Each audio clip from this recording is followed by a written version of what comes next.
정약용 선생이 지어놓은 고전 수필이야, 수필. 글의 종류가 수필이야, 수필. 우리가 수필이 뭔지 알지? 야, 기본적으로 수필이 뭔지를 잠깐, 이 글의 종류가 수필이니까. 수필은 보통 우리가 개성적이라고 얘기하지, 개성적. 그러니까 사람마다 뭐 내용, 소재, 주제가 다양해. 글의 재료도 아닌 것 같은데 막 그런 걸 쓰는 게 있어. 그러니까 이건 개성적이고, 체험적이다. 체험적이 경험적이야. 그 다음에 교훈적인 내용이 많이 있긴 해. 이제 수필이 갖고 있는 성격들이야. 그 다음에 이런 거 있어. 신변잡기적이다. 주변에 있는 모든 것은 소재도 되고 주제도 되고 신변잡기적. 그 다음에 무형식이 형식이야. 무형식의 형식. 형식이 있다 없다? 없다. 그게 수필의 특징이야. 무형식이라는 게 형식. 그 다음에 누구나 수필가가 됐다. 가능하다. 나도 되고 너도 되고 아무나. 자, 이 글도 글의 종류가 수필이기 때문에, 근데 아쉽게도 우리가 봤을 때 아시는 건 뭐냐면 이게 한문 수필이라. 아무래도 조선시대 때 그 사대부 양반이니까 한문을 많이 썼어. 그 다음에 지금은 없어졌지만 실제로는 수호제 기잖아, 이 기. 요게 글의 종류였었어. 뭐에 대해서 막 적어놓는 걸 기라고 하는 거거든. 옛날에는 기가 있었는데 글의 종류. 지금으로 말하면 수필에 해당된다 그런 뜻이야. 알겠지? 자, 일단 글의 종류가 수필이니까 수필에 대해서 잠깐 알아봤고, 자, 그 다음에 알아볼 게 뭐냐면 딱 보면서 느꼈을 거야. 뭘 느꼈냐면 수호 제기. 제목이 의미하는 바는 뭘까? 수호. 수호는 이게 나 혼자거든. 나를 지킨다 그런 뜻이야. 그 다음에 옛날 사람들은 자기 집 혹은 방에다가 이름을 붙였어. 여기 지금 뭐 제라고 하는 게 작은 서재 같은 그런 곳이야. 그러면 이름이 수호제라는 서재에 대해서 내가 적어놓겠다라는 뜻이 되겠지, 그지? 자, 그러면 여기 나를 지키는 게 과연 어떤 것인지. 나를 지킨다? 좀 약간 생뚱맞은 얘기일 수도 있어. 나를 지키다니, 나를 누가 훔쳐가나? 막 이런 생각을 하지. 실제로 정약용 선생도 여기서 그런 내용을 언급하고 있단 말이야. 나를 지킨다. 전체적으로 있었던 경험을 얘기하는 거니까 반성하고 성찰하고 있는 부분도 있어. 자, 본문 한번 볼래? 자, 시작할게. 수호제. 아까도 얘기했지만 이 방 이름, 집 이름이라고 그랬지. 여기서는 큰형님이 거처하는 서재의 이름이 수호제란 말이야. 나를 지키는 집, 수호제. 큰형님. 나는 처음 그 이름을 보고 의아하게 여겼대. 의아하게. 이상하다. 왜 이상할까? 그러면 이것 때문에 이상한 거지. 나를 지키다니. 그렇게 여기면서 나와 단단히 맺어져 서로 떠날 수 없기로는 나보다 더한 게 없다. 의아하게 여긴 구체적인 이유는 바로 이거죠. 나를 지킨다라는 수호제라는 그 이름을 보면서 야, 나를 지키다니. 나는 떠나가는 게 아니고 나는 훔쳐가는 게 아닌데 나와 단단히 묶여있는 게 난데 뭘 왜 지켜? 이런 얘기가 되겠지. 비록 지키지 않는다 한들 나가 어디로 갈 것인가? 어디로 가지도 않지요. 나는 늘 여기 머무는 거니까. 참 이상한 서재 이름이다 라고 생각했다. 여기에 정약용 선생이 제일 수호제라는 서재 이름을 듣고 생각했던 건 의아함이야. 의아함. 도대체 이해가 안 돼. 굳이 저런 이름을? 뭐 이런 거야. 자, 여기까지가 기승전결의 기에 해당된다. 기. 다른 뜻은 없어. 시작한다는 뜻이야. 도입부. 그 다음에 장기로 귀양 온 이후 나는 홀로 지내며 생각이 깊어졌는데, 장기로 귀양 왔대. 자, 장기로 귀양 온 이후. 귀양을 언제 왔냐면 1801년에 왔어. 1801년. 너희가 알다시피 정약용 형제들은 전부 다 그 귀양을 갔죠. 그 뭐지? 그것 때문에, 종교 때문에, 천주교. 나는 홀로 지내며 생각이 깊어졌는데 어느 날 갑자기 이러한 의문. 자, 이러한 의문은 뭘까요? 그러면 내가 나를 단단히 있는데 어디로 가지도 않는데 나를 지켜야 하는 까닭은 뭘까? 나를 지키는 이유는, 까닭은, 이거에 대해서 의문점이 됐어. 그러다가 옳거니 깨달을 수 있었대. 처음엔 의아했었는데 곰곰이 생각하다 보니까 깨달을 수 있었대. 나를 지킨다는 게 뭔지. 그래서 뭐 유력하면서 벌떡 일어났네. 나는 벌떡 일어나고 다음과 같이 말했다. 천하 만물 중 지켜야 할 것은 오직 나뿐이다.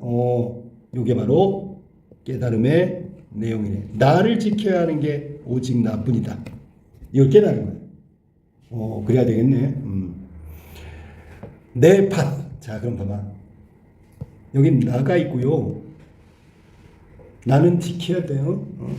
그런데 지키지 않아도 되는 것들이 있어. 그게 뭐냐면 첫 번째가 내 밭. 물건이지, 그지? 내 밭이 있는데 이걸 누가 가져갈 수는 없잖아. 땅이니까. 지키지 않아도 그냥 있는 거야. 내 밭을 지고 갈 사람이 있겠는가? 없지요. 이런 걸 서리적 표현이라고 그러지. 서리적.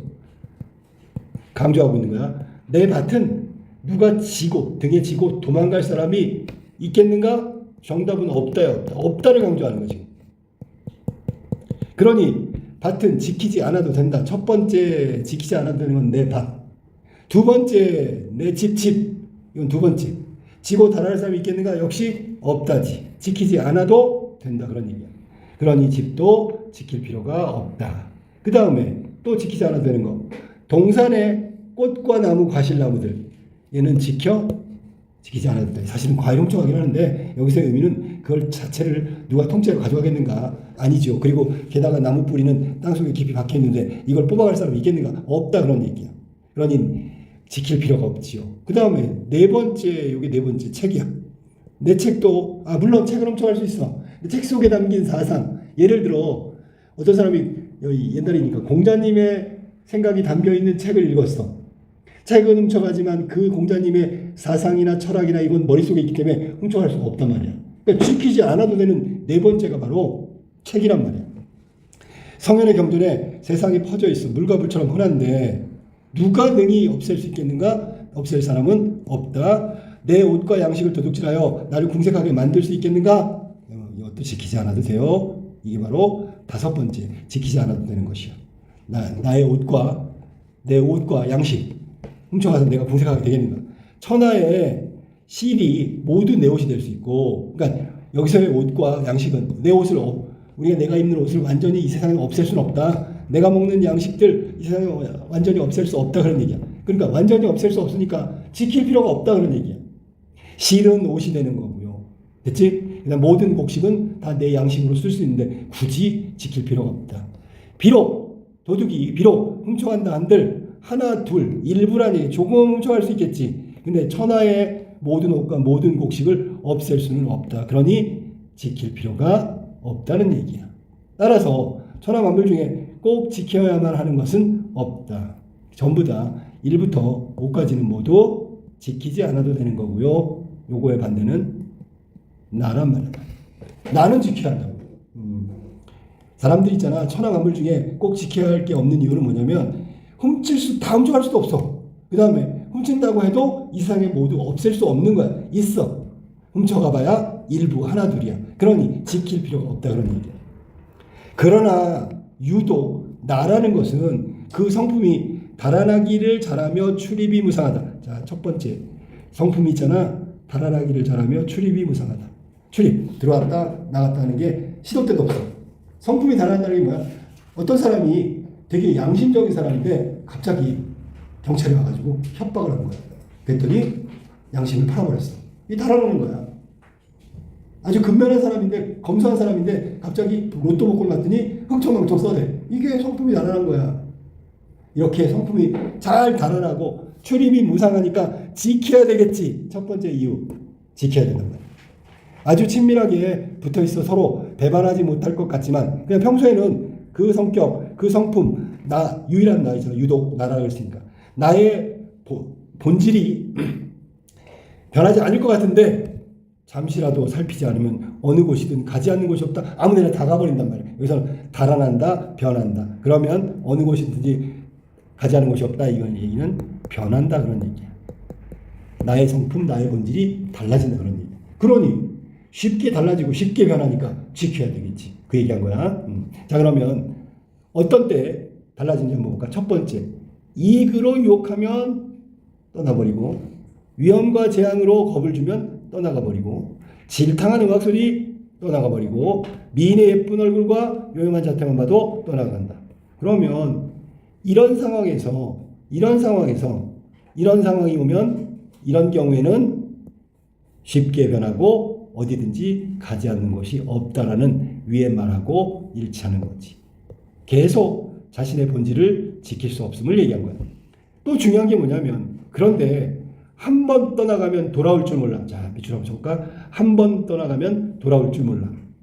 그러니까 변하기 전에, 변하면 다시 돌아올 수 없어. 그러니까 지켜야 되겠지. 두 번째 이유가 바로 그것이다. 자, 나를 지켜야 하는 이유 두 번째. 한 번 바뀌면 다시 원래대로 돌아오기가 너무 힘들어. 그러니까 바뀌기 전에 못 떠나가게, 변화하게 지켜야 된단 말이야. 그러므로 천하 만물 중에 잃어버리기 쉬운 것으로는 나보다 더한 것이 없다. 내가 가장 잃어버리기 쉽다. 그러니까 지켜야지요. 지켜야 하는 이유는 아니지만 지켜야만 하는 근본적인 원인은 바로 잃어버리기 쉬운 것.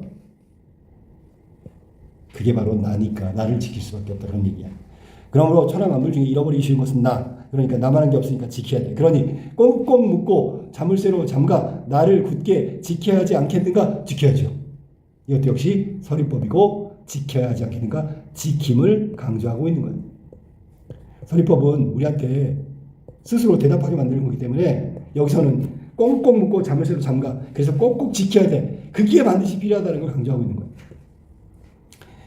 자, 그 다음에 두 번째로 볼게. 앞에서 제일 처음에 도입부가 기였지. 그러면 여기가 승이 되겠지. 승.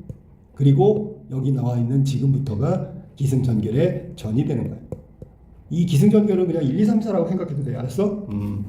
자, 그 다음 시험에 자주 나오는 부분이니까 잘 알아두자. 나는 나를 허투루 간수했다가 나를 잃어버린 사람이다. 자, 맨 뒤에 게 본질적 자아야. 나를, 본질적 자아를 허투루 다루었대. 얘네 둘은 본질적 자아라고. 본질적 자아. 그러니까 정말 나다운 거예요. 아까 얘기했던 양심, 강직함, 뭐 순결, 뭐 이런 것들을 가진 게 본질인데 얘가 지금 그 본질적 자아를 허투루 간수했어. 이 나는 누구냐면 현실적 자아야. 현실적 자아가 나다운 본질적 자아를 지키지 않았단 말이야. 그러니까 나다움을 잃어버릴 수밖에. 얘는 본질의 자아다. 지켜야 되는 자아야. 본질적 자아. 그러면 얘는 누군데? 지금 현재의 자아를 의미하는 거야. 내가 나를 현실적 자아를 현상적 자아라고도 불러. 내가 본질적 자아를 허투루 다뤘기 때문에 본질적 자아를 잃어버린 사람이다. 지금 반성하고 있니? 네, 반성하고 있어 지금. 제대로 본질의 자아를 간수하지 못했다는 걸 반성 혹은 다른 말로 성찰하고 있는 거야. 나는 나를 허투루 간수했다가 나를 잃은 사람이다. 어렸을 때는 자 본질의 자아를 제대로 간수하지 않은 첫 번째 뭔데? 했더니 어릴 적 과거시험 좋게 여겨 공부에 빠져 있던 것이 10년이다. 마침내 조종의 벼슬아치가 됐어. 사모관대 장업치 한 사람이 쓰는 모자 이렇게 있지? 꽃 어사와 이렇게 늘어진 거 그거 비단도포를 입고 백주 대로를 미친 듯이 백주 한낮에 큰 길을 미친 듯이 돌아다니는 게 10여 년을 걸렸대. 이거 뭐 한 거야? 벼슬아치가 돼가지고 관리로서 혹은 그 신하로서 자신의 일을 열심히 하면서 돌아다녔다는 거야. 그건 좋아. 그런데 원래 자신의 본질하고는 멀어진 일에 10년 이상을 거기다 시간을 허비했다고 하니 그러니까 결론적으로 얘기하면 이 백주대를 미친 듯이 돌아다니며 10년을 보낸 건 나를 잃어버린 거지. 나를 잃어버린 게 그렇단 말이야. 그렇게 하면서 과거 급제해서 공부에 빠졌다가 미친 듯이 관리의 일을 하다가 그러다가 갑자기 상황이 바뀌었어. 상황이 바뀌었다? 이 상황이 바뀐 건 뭐냐면 아까 1801년 그 천주교 때문에 귀양을 가게 됐단 말이야. 장기로. 자, 고향을 떠나 한강을 건너 문경세제를 넘어 아득한 바닷가 대나무 숲이 있는 곳에 이르러서야 멈추게 되었다. 그러면 문경세제부터 해가지고 멈추게 되었다. 곧 여기가 바로 귀양지가 되겠지, 그치? 앞에서 말한 대로 장기라는 곳이야. 장기, 이름이 장기다. 자, 결국 나를 잃어버리고 살아가다가 결국 귀양에 와서 멈춰버린 거야. 오히려 귀양 때문에 있잖아. 자신의 삶을 돌아보게 되는 거야. 멈추게 되었다. 이 멈추게 되었다가 바로 나를 잃어버린 삶을 되돌아보게 되었다. 그런 얘기야. 오히려 귀양이 개인적으로는 필요한 시간이 되어버렸네. 이때 나도 땀을 흘리고 숨을 몰아쉬며 허둥지둥 내 발뒤꿈치를 쫓아서 함께 이곳에 오게 되었다. 봐봐. 나도 땀을 흘리고 숨을 몰아쉬고 허둥지둥 내 발뒤꿈치를 쫓아 함께 이곳에 오게 됐다. 그러면 위에서 말한 현실적 자아하고 본질적 자아가 함께 이곳에 왔다는 뜻이 되겠네. 그지? 나는 나에게 말했다. 나는 나에게 말했대. 뭐라고? 너는 무엇 때문에 여기 왔느냐? 여우나 도깨비에 홀려서 왔느냐? 바다의 신이 불러서 왔는가? 너의 가족과 이웃은 손해에 있는데 손해. 금천이 금천. 원래 지명이 금천이야. 어째서 그 본고장으로 돌아가지 않는가라고 스스로 반성하고 성찰하는 질문을 하고 있는 거야. 반성의 질문, 성찰의 질문을 스스로에게 하고 있다. 자, 그러나 나는 멍하니 꼼짝도 하지 않고 돌아갈 줄 몰랐다. 얼굴색을 보니까 마치 엉맹이 아까 10년 동안 백주대로를 미친 듯이 달려듣던 관리로서의 삶을 살아갔단 말이지. 이 벼슬길을 말하는 거야. 벼슬길은 사실은 입신양명이라고 하는 거지. 입신양명. 자, 자기 몸을 세워서 이름을 날리고 출세하는 걸 말하는 거야. 출세에 미쳐가지고 자신의 본분을 다 잃어버렸다 그런 얘기야. 얽매인 게 있어. 그게 바로 벼슬길을 탐하는 거지. 돌아가려 해도 이 지금은 다시 돌아갈 수가 없겠지. 그래서 나를 붙잡아 함께 머무르게 되었다. 이렇게 돼 있는 거야. 이 무렵 내 둘째 형님 또한 나를 잃고, 자, 이 나가 바로 본질적인 나를 말하는 거야. 남의 섬으로 가셨는데 그 자산어보 지은 정약전을 말하는 거지. 역시 나를 붙잡아 함께 그곳에 머무르게 되었다. 나를 붙잡아 머무르게 됐어. 여기서 역시 둘째 형님도 성찰과 반성의 삶을 살기 시작한 거야. 정신없이 살 땐 몰랐는데 귀함을 얻고 뭔가 자신의 삶을 돌아보는 계기가 되니까 성찰하고 반성하고 뒤돌아보게 됐다는 얘기야. 자, 마무리할게. 벌써 결이야. 유독 내 큰형님만이, 아까 큰형님 서재 이름이 수호제라고 그랬지. 나를 잃지 않고 편안하게 수호제의 단정히 앉아 계신다. 자, 큰형님은 자신의 본질적 자아 있잖아. 본질적 자아. 이걸 지키며 살아가고 있는 거야. 유일하게 큰형님만. 결국 나를 잃지 않고 나를 지킨 거지. 수호제, 서재 이름에 맞게 삶을 살아가는 거야. 그러니까 벼슬길에 휩쓸린 것도 아니고 다른 거에 휩쓸리지 않고 본질적 자아, 자기다운 것을 지키며 살아가는 건 큰형님이다. 본디부터 지키는 바가 있어 나를 잃지 않으신 때문이 아니겠는가. 자, 원래부터 본디부터 지키는 바 뭔데? 나를 지키는 거지. 나를 지킴. 그러니까 나를 잃지 않은 거지요. 이것이야말로 큰형님이 자신의 서재 이름을 수호, 나를 지킨다라고 붙이신 까닭일 것이다. 일찍이 큰형님이 말씀하셨다. 아버지께서 나의 자를 태연이라고 하셨다. 태연? 나는 홀로 나의 태연을 지키려고 서재 이름을 수호라고 했다. 태연. 나의 태연. 맞지, 그치? 이 나의 태연이 본질이란 말이야. 본질적 자. 큰형님은 수호에 걸맞게 자신을 지켰어. 그리고 옛날에 아버지가 있잖아. 이 큰형님한테 자라는 게 뭐냐면 이름이야. 이름. 이 보통 자는 어릴 때 부르는 이름이야. 어릴 때 부르는 이름.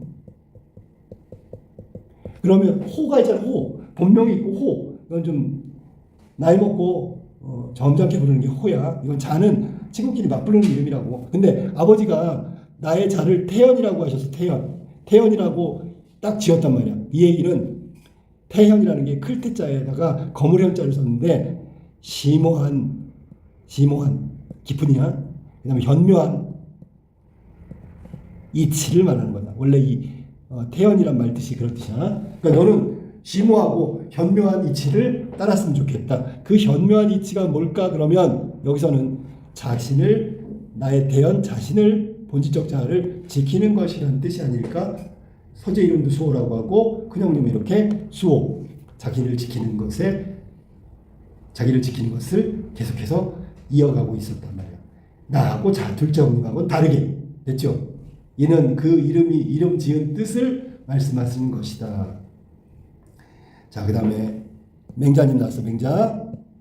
자, 그러면 이게 이제 맹자님이 말씀하시기를 이건 책 속에서 말씀하신 거야.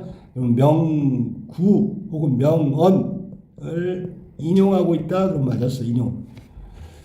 자, 뭐라고 인용했냐면 당연히 나를 지키는 수호에 관한 거지. 무엇을 지키는 것이 큰일인 것이 큰일인가? 자신을 지키는 것, 그게 큰일이다. 그게 맹자님이 글 속에서 말하신 부분이야. 알겠지? 참되도다 그 말씀이요. 요거는 정약용 선생이 이 맹자님의 인용한 명구절, 명언을 보고선 옳다구나, 진짜 맞는 말이다, 맹자님 얘기가 옳도다, 참되도다, 이렇게 리액션 한 거라고 생각하면 돼. 알겠지? 자, 드디어 마지막에 기간, 수호제 기기 때문에, 기는 왜, 잠깐만, 기라는 건 무엇에 대한 기로, 무엇을 적다 그런 얘기거든. 수호제기라는 이 글을 지은 동기에 관해서 지금 마지막에 마무리하는 거야. 드디어 내 생각을 써서 뭐로 썼어? 수호제기로 큰형님께 보여드리고, 이걸 보여드리고 수호제의 기문으로 삼는다. 그래서 기문으로 삼는다는 얘기는 이 수호제라는 글의 첫 번째 내용으로 삼겠다. 이 글을 쓴 동기에 관해서 마지막에 밝히면서 끝난 거야. 동기. 자, 그러면 지금 봤으니까 내용을 가지고 시험은 이런 단순한 내용이 안 나오니까 정리 필요해. 정리. 자, 첫 번째 내용 정리하기 1번. 과거 시험 보고 배설길에서 백주대로에 미친 듯이 달려가는 거 있잖아. 이런 부분에 대한 성찰. 이게 다 나를 지키지 못했던 것에 대한 성찰이고 깨달음이다. 나왔지? 이 세상에서 나랑 제일 밀접해 떨어지지 않는 게 나야. 근데 못 알아지켜. 그러다가 너무 자주 변해. 달아나기 쉬워. 잃기 쉬워. 그리고 지켜야지. 이런 얘기야. 두 번째, 시험 문제에서 나온다. 열거. 지키지 않아도 되는 거 열거. 서리. 계속 나왔지? 강조하는 거. 그 다음에 대꾸법이 쓰였다. 그 다음에 나를 지키는 것에 대한 설득. 나왔었잖아 아까. 뭐라고? 나는 금방 변해. 잃어버리기 쉬워. 그러니까 지키지 않으면 도망간단 말이야. 그러니까 지켜야지. 나를 지키는 거에 대한 설득적인 내용이 나왔어. 그지? 그 다음에 마지막 네 번째, 단정. 단정이란 게 뭐야? 결론을 내려버린 거야. 쉽게 얘기하면 여지없이 내 말이 맞아. 이렇게 해서 단정적으로 얘기했단 말이야. 그리고 예시도 나왔지. 그지? 장기로 갔을 때도 나오고 둘째형님도 나오고 그 다음 맨 마지막에 맹자님 얘기 인용하고 있다. 이런 거 다 뭐 하려고 하는 건데 나를 지켜야 한다는 걸 설득하고 싶은 거야. 알겠지? 무슨 말이지? 그러면 수호제 나를 지키는 집, 나를 지킨다는 건 뭘까? 나를 지킨다. 요거를 내용상 보면 나의 본성을 지켜야 되겠지. 본성. 내 타고난 거. 나다운 거. 그러니까 이 교과서에 실린 이유가 그거야. 너네들이 나다운 게 뭔지를 빨리 발견해. 그리고 나다운 걸 계속 가지고 가는 게 필요하다. 그거 얘기해주고 싶은 거야. 알겠지? 그럼 결국은 여기서 나를 지킨다는 건 또 뭘까? 그러면 외부 유혹에 흔들리지 말아야 한다는 뜻을 얘기하는 거야. 나를 지키는 건 외부의 유혹에 흔들리지 않는 것. 나를 지킨다는 건 그 나가 바로 나의 본성을 의미한다. 본질. 나다운 거. 알겠지? 자, 수호제란 이름을 보고 의아해서 시작을 했는데 나중에 깨달았다. 큰형님을 보면서 깨달았다. 세상 만물로 제시된 예시는 뭐가 있을까요? 그러면 자, 천하 만물, 모든 게 이 세상의 모든 사물을 천하 만물이라고 하거든. 이거는 저 뭉뚱그려서 얘기했고, 지키지 않아도 되는 천하 만물들이 뭐가 있을까? 그러면 밭 나왔죠. 집 나왔지, 그지? 나무도 나왔고, 그 다음에 책도 나왔고, 옷과 양식도 나왔지. 얘네들 지킬 이유가 없어. 없앨 수도 없고 지고 갈 수도 없고 지키지 않아도 된단 말이야. 훔쳐가지 못해. 훔쳐간다고 해도 일부밖에 못 가져가. 아니면 옷과 집처럼 훔쳐간다고 해도 이 세상에서 옷이라는 거, 양식이라는 거 다 없앨 수가 없어. 그럼 결국 남아있는 거야. 그러니까 지킬 필요가 없는 거야. 그런데 이 천하 만물과 반대가 되는 게 바로 나란 말이야. 나. 지켜야 된대. 왜? 성품이 있잖아. 원래 본질적 성품이 달아나기 쉬워. 달아나기 쉬우니까 조금 방심하면 달아나버려. 한 번 떠나면 어때? 다시 돌아오지 않아. 다시 돌아오지 않는다. 그러니까 떠나기 전에 지키고 있어야지. 뭔 말인지 알겠지? 굳게 지켜야 되는 이유가 그거야. 자꾸 달아나. 한 번 바뀌면 다시 원래대로 회복하기가 너무 힘들어. 그러니까 아예 바뀌기 전에 안 바뀌도록 변화 못하도록 하는 게 지키는 일이거든. 알겠지? 자, 그러면 여기서 정영희 선생이 나를 잃어버린 예로 한번 볼까? 예신데 뭐냐면 내가 나를 잃어버렸대. 언젠데 첫 번째 벼슬길. 미친 듯이 백주대로에 뛰어다녔다고 하는데 이게 뭐냐면 내가 진짜 해야 될 일을 안 하고 다른 일을 하고 있었던 거야. 그러니까 나를 잃어버리지. 이렇게 해서 나를 잃어버린 다음에 아, 내가 잃어버리면 안 되는 걸 잃어버렸구나. 깨달은 거야. 어디 가서? 귀향을 가서 깨달은 거라고. 그러니까 귀향 가서 나의 삶을 돌아보고 성찰하고 있다. 알겠죠? 그래서 결국 귀향지에서 어때? 나를 찾았겠지요. 이게 귀향지에서 얻은 거야. 성찰과 반성으로 깨닫는 거야. 상황이 바뀌어간다라고 얘기한 게 아까 벼슬길에 미친 듯이 나를 잃어버리다가 귀향을 가니까 아, 이제 상황이 바뀐 거지, 그지? 자, 그 다음에 뭐 유혹도 여러 가지 나오는데 본성을 지키는 거 아까도 얘기했으니까. 그러면 이런 거 한번 생각해봐. 나의 본성을 지키는 게 나를 지키는 거래. 또 뭐 있을까? 그러면 나의 생각을 지키는 것도 나를 지키는 거고요.